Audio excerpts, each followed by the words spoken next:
Hello viewers, সবাই কেমন আছেন? আশা করি সবাই সুস্থ আছেন, ভালো আছেন। তো চলে আসলাম একটা আইপিএসের ভিডিও নিয়েও আপনাদের সামনে। তো আপনাদের কাছে একটা রিকোয়েস্ট করব, ভাই আপনারা ভিডিওগুলো দেখেন কিন্তু চ্যানেলটা সাবস্ক্রাইব করেন না।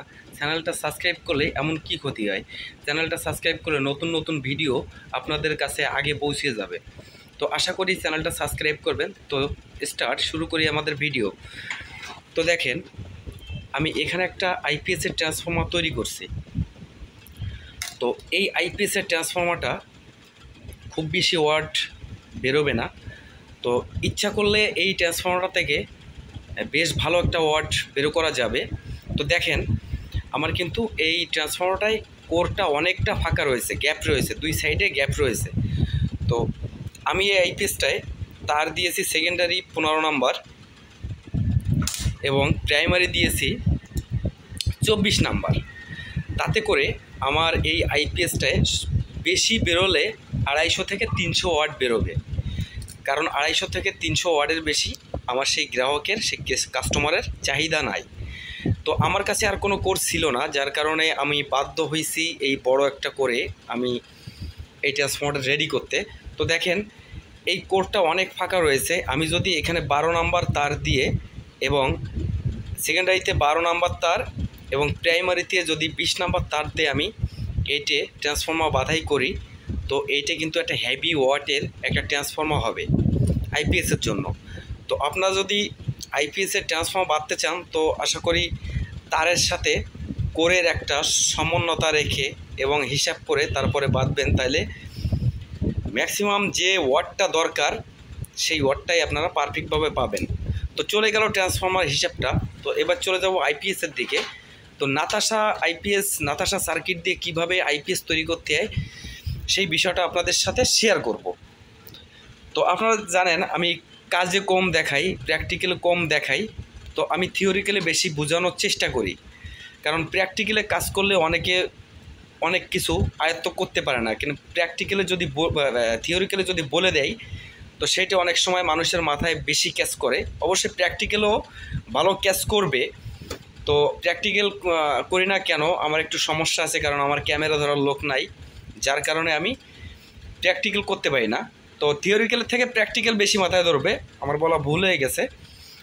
তো দেখেন, এখানে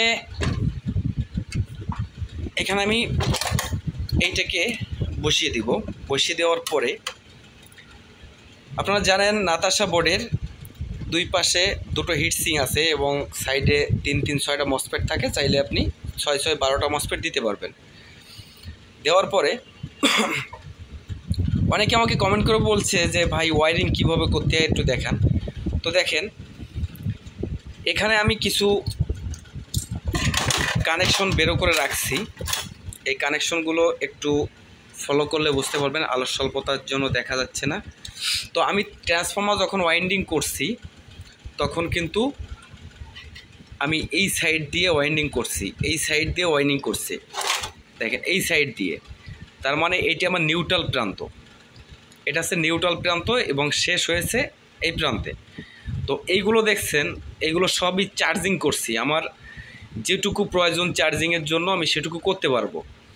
তো দেখেন, এখানে আমি করছি 130 ভোল্ট, 140 ভোল্ট, এখানে আছে 160 ভোল্ট, 180 ভোল্ট, ঠিক আছে। এইভাবে আমি করছি 220 ভোল্ট, এখানে করছি 260 ভোল্ট, মানে আমার সুবিধা অনুযায়ী আমি করছি।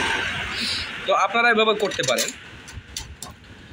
তো দেখেন, এই ট্রান্সফরমারের তিনটে কানেকশন থাকে। একটা কানেকশন এইখানে যাবে, একটা হিটসিংয়ে যাবে এবং অপর প্রান্তে আরেকটা কানেকশন আছে। দেখেন, এই যে আরেকটা কানেকশন আছে, এই কানেকশনটা এখানে যাবে।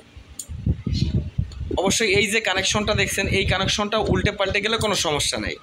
এই কানেকশনটা এখানে আসলে সমস্যা নাই, এই কানেকশনটা এখানে গেলেও কোনো সমস্যা নেই। এটা কোনো ব্যাপারই না, কোনো সমস্যা নেই, চলবে। তো দেখেন, তো আমি একটা কথা বলি ভাই, ভিডিওটা যদি আপনারা টেনে দেখেন তো আসলে কিছুই বুঝতে পারবেন না। তো এখানে দেখেন, আমার একটা পজিটিভ প্রান্ত, মাঝখানে যে দুটো তার জয়েন্ট করা আছে, এই পজিটিভ প্রান্তটা যাবে আছে এইখানে, এই পজিটিভের সাথে জয়েন্ট হবে। দেখেন এর তলে এইখানে কিন্তু একটা পজিটিভ প্রান্ত আছে, আইপিএস এর মূল পজিটিভ। তো সরি, এটা মাদারবোর্ডের মূল পজিটিভ। এই মূল পজিটিভ থেকে এই পজিটিভই যাবে, ট্রান্সফরমার এই পজিটিভে যাবে এবং এইখানে যাবে কিন্তু বি প্লাস। ব্যাটারি থেকে যে বি প্লাস লাইনটা এসেছে, বি প্লাস লাইনটা কিন্তু এইখানে যাবে এবং বি মাইনাস যে তারটা আছে, দেখেন বি মাইনাস তারটা এখানে দিয়েছি। দেওয়ার পরে বাকি থাকবে আমাদের ওয়্যারিং করাটা। ওয়্যারিং করতে গেলে আমি ক্লিয়ারলি ভাবে দেখাচ্ছি।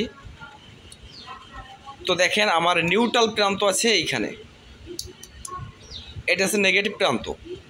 এই নেগেটিভ প্রান্তটা আমি সরাসরি প্রথম 1 নম্বরে দিয়ে দেব। সরি 1 নম্বরে না, এটা হচ্ছে 6 নম্বর পিন। এখানে লেখা আছে নিউট্রাল, দেখেন নিউট্রাল লেখা রয়েছে, এখানে লেখা রয়েছে নিউট্রাল। তো এই নিউট্রাল প্রান্তটা আমি এই নিউট্রালে জুড়ে দেব। বাকি থাকবে পরে এখানে যে কোনো একটা তার নেবেন আপনি চার্জিংয়ের জন্য, আপনার যেটা পারফেক্ট হয়। তো আমি নিব হচ্ছে 160 ভোল্ট। তো আমি 160 ভোল্টের এইখান থেকে একটা তার নিয়ে, দেখেন এখানে রয়েছে 140 ভোল্ট চার্জিংয়ে। তো এখানে 140 ভোল্ট দিলেও হবে, আমি এখানে দেবো 160 ভোল্ট। তো দিলাম, দেওয়ার পরে দেখেন এখানে একটা আউটপুট লেখা রয়েছে 4 নম্বরে। 4 নম্বরে রয়েছে আউটপুট ওপি মানে আউটপুট। এই আউটপুটের থেকে এইখান থেকে একটা তার নিয়ে আপনি সরাসরি সকেটের এক প্রান্তে দিয়ে দেবেন। এবার আছে 260 ভোল্ট, দেখেন এখানে আছে 260 ভোল্ট। 3 নম্বরে আছে 260 ভোল্ট। এই 260 ভোল্টের একটা তার নিয়ে আপনি চলে আসবেন ট্রান্সফরমারের লাস্ট প্রান্তে, 260 ভোল্ট যেটা করছি এখানে, এবং লেখা আছে এখানে ফেজ।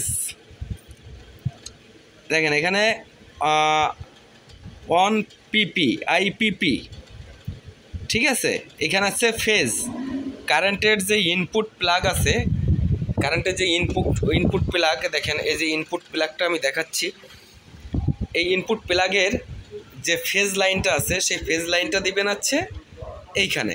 বাদ বাকি ক্যাপাসিটার, এই সাইডের ক্যাপাসিটার একটা কানেকশন আছে, এটা না দিলেও চলবে। তো এই পর্যন্ত দিলে আপনার আইপিএসটা কিন্তু কমপ্লিটলি হয়ে যাবে। তো এখনও দেখেন এখানে কিন্তু দুটো কম্পোনেন্ট থাকে, দেখেন একটা কানেক্টর আছে, এই কানেক্টরটি অবশ্যই আপনারা শর্ট করে দিবেন। এই কানেক্টরটি যদি শর্ট করে দিয়েন তাহলে আপনার ইউপিএস মোডটা তৈরি হয়ে যাবে। ইউপিএস মোডে ইলেকট্রনিক্স ডিভাইস চালাতে হয়, ইউপিএস মোডটা তৈরি হয়ে যাবে। তো এখানে আছে ডিসপ্লের একটা কানেকশন। ডিসপ্লেটা আপনারা এইভাবে এখানে ঢুকিয়ে দিবেন, এইভাবে এখানে ঢুকিয়ে দিবেন। এই সাইডের দুটো পিন বাকি রেখে, এই সাইডের দুটো পিন বাকি রেখে ওই সাইডে আপনারা ঢুকিয়ে দিবেন। দেখেন আমি দেখাচ্ছি, এই সাইডে ঢুকিয়ে দিবেন, এই সাইডে ঢুকিয়ে দিবেন দুটো পিন বাকি রেখে, এই সাইডে দুটো পিন বাকি রেখে। এই দুটো পিন কি জন্য রাখছি, এই দুটো পিন হবে হচ্ছে আপনার সুইচের কানেকশন। এই দুটো পিন হবে সুইচের কানেকশন। এখানে আমার সুইচটা কানেকশন করা আছে, এই সুইচের কানেকশনটি আমি এখানে দেব। তাইলে আমার কমপ্লিট একটা আইপিএস তৈরি হয়ে যাবে। তো এবার যদি আপনারা চান যে আমি কুলিং ফ্যান সিস্টেম করব কিভাবে, তো কুলিং ফ্যান সিস্টেম করতে গেলে এখানে থেকে ফ্যানের চেম্বার, একটা ফ্যানের তার যাবে গ্রাউন্ডে নেগেটিভে এবং অপর প্রান্তি একটা তার যাবে এই পজিটিভের, এই সুইচিং পজিটিভে একটা পজিটিভ তার দিবেন। দেওয়ার পরে আপনার কমপ্লিটলি হয়ে যাবে। এবং আরও বাকি আছে, দেখেন আপনার যদি ভোল্টেজ কম বেশি দরকার হয়, এখানে কিন্তু একটা ভিআর আছে, একটা ভেরিয়েবল আছে। তো এই ভেরিয়েবলটা আপনি অ্যাডজাস্টমেন্ট করতে পারেন, আপনার যেটুকু ভোল্টেজ দরকার সেটুকু আপনি করে নিতে পারেন। আউটপুটে একটা ভোল্টেজ মিটার দিয়ে এসিতে কানেকশন করে দিয়ে এখানে ভোল্টেজ রেগুলেটরটা ঘুরিয়ে ভোল্টেজটা মেপে নিতে পারেন। তো আমি বলবো নাতাশা আইপিএস বোর্ডে 260 ভোল্ট আউটপুট ভোল্টেজ রাখা উচিত। কারণ নাতাশা আইপিএসে যখন আপনি লোড দিবেন তখন ভোল্টেজটা কমবে। সাইন ওয়েভে যেমন স্থির ভোল্টেজ থাকে, নাতাশা আইপিএসে কিন্তু ভোল্টেজটা স্থির থাকে না। তো এই ভিডিওর সাথে আর কিছু যোগ করতে চাই না, পরবর্তী ভিডিওতে আমি দেখাবো আরও কী কী করতে হয় এবং এই যে আইসির কী কী কাজ, এগুলো আমার আরও অনেক ভিডিওতে দেওয়া রয়েছে, সেগুলো ঘুরে দেখতে পারবেন। আর বন্ধুরা, যদি আমার ভিডিওটা ভালো লাগে, আমার চ্যানেলটা আপনাদের পছন্দ হয়, তা চ্যানেলটা সাবস্ক্রাইব করতে ভুলবেন না। সবার জন্য শুভকামনা রইল, সবাই ভালো থাকবেন, সুস্থ থাকবেন।